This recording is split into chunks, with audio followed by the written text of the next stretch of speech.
Frequency Podcast Network. Stories that matter, podcasts that resonate. There is less than a week to go before Trump's tariff deadline. And the president says things are on track. We're on time with the tariffs, and it seems like that's moving along very rapidly. We've been mistreated very badly by many countries, not just Canada and Mexico. The tariffs are going forward on time, on schedule. As of March 4th, the U.S. is set to impose 25% tariffs on all Canadian goods. A trade war of epic proportion. $900 billion hangs in the balance. Once President Donald Trump levies tariffs against Canada, and Canada responds in turn with tariffs of our own, the economic impact will be felt by every single household across this country. How much will Trump's tariffs cost you? I'm David Smith. Today on The Big Story, I'm speaking with Trevor Tombe, economist at the University of Calgary. Hi, Trevor. How are you? Very well, thank you. Thanks for having me on. A lot of people are obviously very concerned. We're days away from the start of a trade war with our closest trading partner, something a lot of people probably never thought would ever happen. I know you've spent the last number of weeks crunching numbers and analyzing the impact of tariffs on Canada's economy. So give us the brass tacks here off the top. Will Canada be looking at a recession after these tariffs come in? Well, that is the question of the day. I think in part it depends on, first, whether the tariffs come in at all. We had previously seen the president announced February 1 as the date of the tariffs and never followed through. March 4th is now the new date and, may not follow through yet again. Or if he does, maybe not following through on broad base across the board tariffs, but something more targeted. So a lot depends on exactly what we end up seeing. But if it is an across the board 25% tariff on goods and 10% on energy, then if those tariffs last for any material amount of time, then it's really hard for Canada to avoid a recession this year. My own estimates that I've done for the Canadian Chamber of Commerce on this suggest it might shrink the economy by about 2.6%. And the Bank of Canada had estimates just a few weeks ago suggesting it might shrink the economy by about 2.5% in the first year, and then a further 1.5% in the second year, so about a 4% total hit. And so that is a recession, about a normal medium-sized recession, but a recession nonetheless. And so that's why I think governments and Canadians are fairly concerned about this actually occurring. Yeah, that's good to know. So it's funny to use the term a normal recession, but maybe not the kind of recession we saw, say, right after COVID hit. Exactly. I want to distinguish economic slowdowns and contractions that we have seen before from COVID, which was an unusually sharp decline. So here, unemployment, again, it's hard to be precise. It depends on so many things we don't know and how long the tariffs last as well. But unemployment might rise by about 3 percentage points, I estimate, bringing us to just shy of 10%. And so that's not the largest unemployment rise we've seen in past recessions, but certainly not the smallest. And so it's right there in kind of a medium-sized economic hit. Now, when it comes to the actual number of jobs, for a lot of people, I think 2-3% GDP, these are kind of abstract numbers. How many jobs are we talking about losing? Yeah, this is another really difficult one to estimate precisely. First, keep in mind that Canada and the United States have, at least in modern times, never experienced a shock like this before. So it is really, really tough to put a firm number on it. My estimates, though, which I think should be taken with a grain of salt, but my estimates are that about 600,000 jobs might be lost as a result. Others have higher estimates. I believe it was actually just today that Jim Stanford, another Canadian economist at the Center for the Future of Work, estimates that it might be as high as 1 million. And maybe I got that wrong, so I don't put words in his mouth, but that's the kind of order of magnitude we should have in mind. Somewhere in that range, 500,000 to 1 million, give or take. Wow. That's a serious hit on the economy. So if we think about both the job losses, the impact on GDP, on productivity, all of these shocks to these incredibly intertwined supply chains and That's right. sectors, if have you looked at what the cost breakdown would be if you put it in terms of dollars per household? For each Canadian household, how much could these tariffs cost? Yeah. Well, for your typical person, it could be something on the order of about $2,000 for the year. And so how it affects the household, that'll depend on how many people are in the household. Larger households consume more goods and services, so would be more exposed. There may also be multiple job holders in that household, and so more exposed as well. But about $2,000 per person annualized as an economic hit. Now, that might not sound like much on average, but remember, these costs will not be borne similarly by different Canadians. If one is working for manufacturing sectors, for example, especially in Ontario and Quebec, vehicle manufacturing in particular, this is a sector that will be much more heavily impacted, and therefore job losses much more significant than in many other sectors. So different Canadians will experience it in different ways.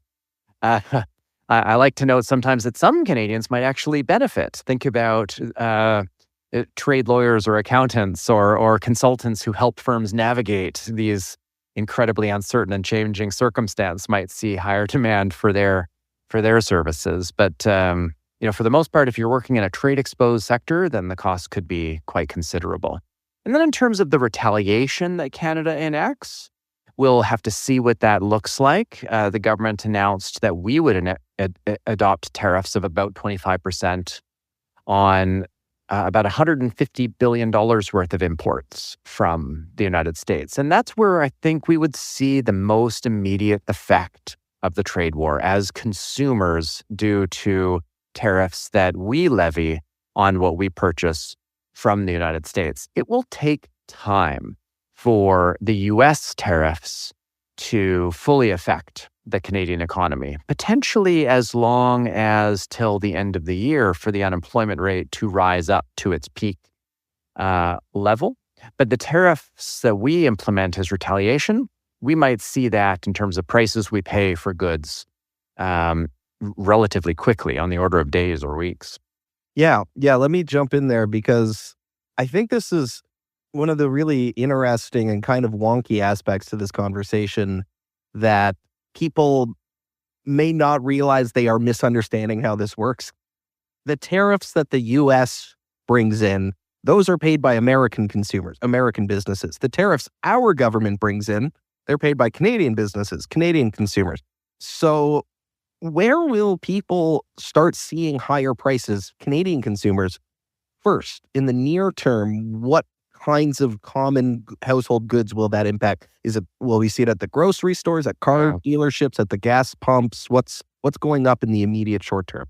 Yeah, well, this is itself kind of a policy choice. The government of Canada is in a tough spot here because a lot of what we rely on as an economy to produce goods and services are inputs and capital goods that we bring in from the United States. And so if we put a tariff on those, it will have really further disruptive effects on the supply chain and our own ability to produce the goods and services that we consume. So my read of the government's underlying motivation for the choice of products to retaliate on when it announced it earlier in February was that it selected largely final goods that we consume.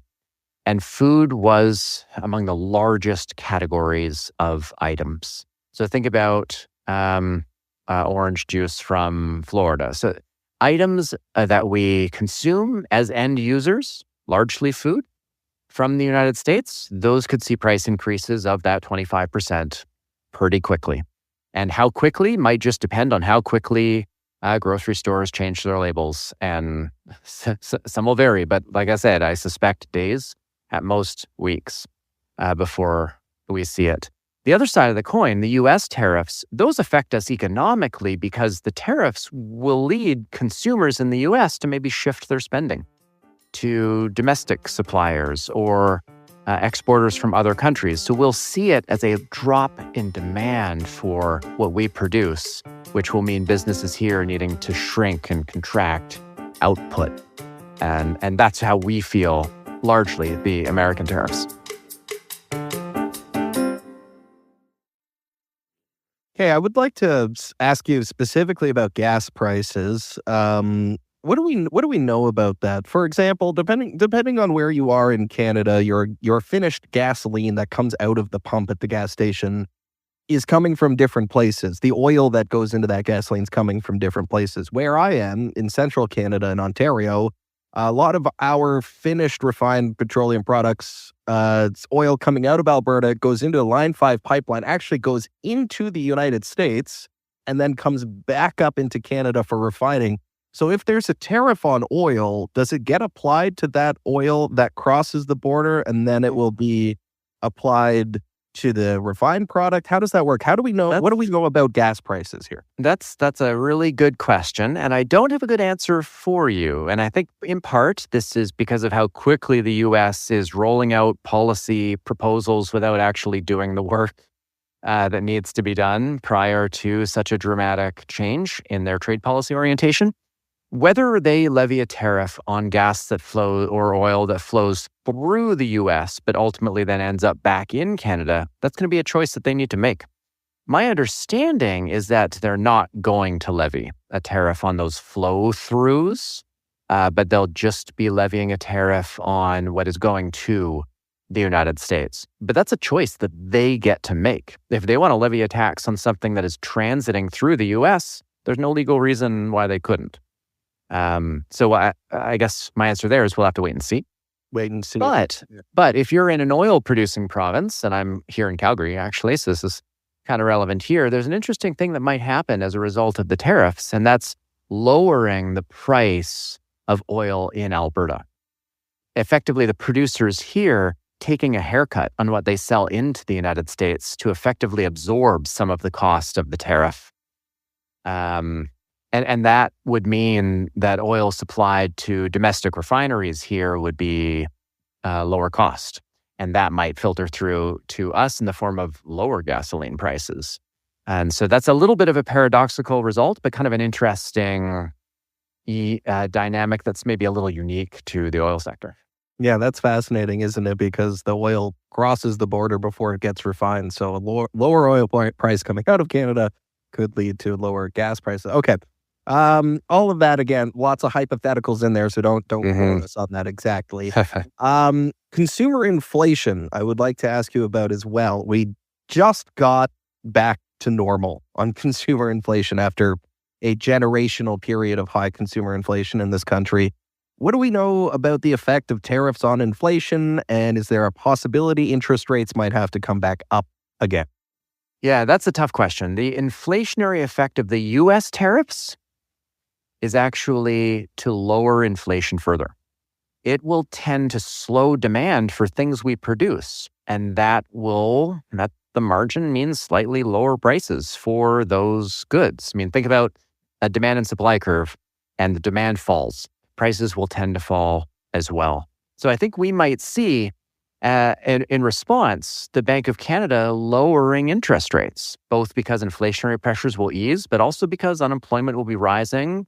As we enter a recession, typically interest rates come down as well to try and keep inflation around 2%. So interest rates might fall. But, and here's a big but, it depends on how we retaliate. Because the tariffs that we levy on our imports will increase consumer prices. And at least what the government announced earlier in February, that was a much smaller type of policy response than what the U.S. tariffs would do. And so if I were to guess, and this is just a guess, is that inflation pressures would ease and interest rates would fall through the balance of this year. But, we have just not been through a shock like this before. And so it's really tough to be precise. And that does make the Bank of Canada's job pretty difficult And you can bet that they're thinking through a lot of different scenarios right now. But the Canadian dollar, how low Yeah. do you think that could go? How low could the Canadian dollar go? Well, it definitely goes lower as a result of these tariffs. And we have seen that each time that the president announces something that changes our evaluation of the likelihood of the tariffs actually occurring, we see the dollar fall. So to some extent, the dollar is already lower because currency traders are pricing in a certain probability of the tariffs occurring. So how much lower it can go from here is tough to say. Now, my own estimates here suggest that a 25% US tariff might lower the value of the dollar by about 5 cents. But again, some of that is already priced in. So if I were to guess, maybe something on the order of 1 or 2 cents from here. So that gives you a kind of the right sense of scale.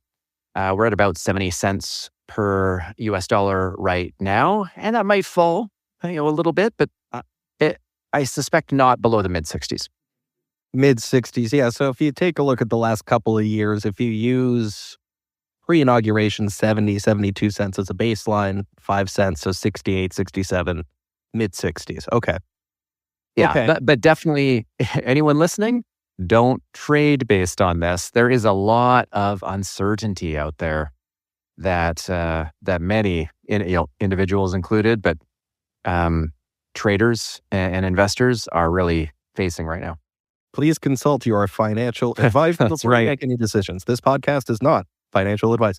Okay. So in closing today, I'd like to ask you, Trevor, about just how President Trump has been framing this whole thing. He says Canada's trade surplus with the United States is a subsidy. Because we export more dollars worth of goods into the U.S. than we import, the U.S. is subsidizing Canada. That's his argument. And he says without access to the U.S. market, Canada is not a viable economy on our own. Trump says the trade imbalance is the same as, quote, losing $200 billion a year. Is any of that accurate in any way to describe our trade relationship?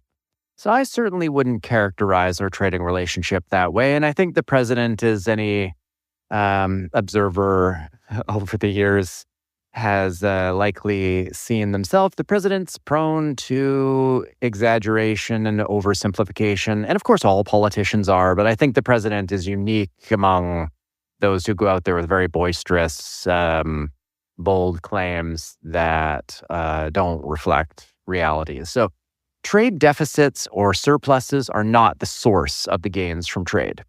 Full stop, period. The trade balance with us and the United States doesn't matter. But if it did, you have to look at the total balance of payments between the countries, not just trade flows, but also investment flows. The amount that Canada invests in the United States is more than double the amount that the United States, the amount that Canadians invest in the United States is more than double the amount that Americans invest in Canada. And so the overall flows of funds is heavily tilted in the direction of the United States, even including the trade imbalance. We just invest so much more in the US, and the president might not be aware of that. I think maybe Canadians are mostly might not be aware of that either. So the total all-in balance is actually a surplus in the U.S. favor on the order of $150 billion in 2023. So while they have a trade deficit, they have a massive capital inflow from Canada in the form of us investing in their economy. Okay, we'll leave it there for today. Trevor Tombe, thank you so much for your time, for coming on the show and breaking all of this down for us. I know it's still a lot of it is still uncertain, but I appreciate you sharing what we do know based on your research. It's been a pleasure to have you as our guest today. Thank you. Thank you. It's great to be here. And again, that is Trevor Tombe. He is an economist at the University of Calgary. That was the big story for today. You can send us feedback on this episode or any other episode. Email us hello@thebigstorypodcast.ca or leave a voicemail at 416-935-5935. You can find us on the Seeker app or on any of your other favorite podcast players. Please remember to rate, review, follow, and share. I'm David Smith. Until next time, thank you for listening.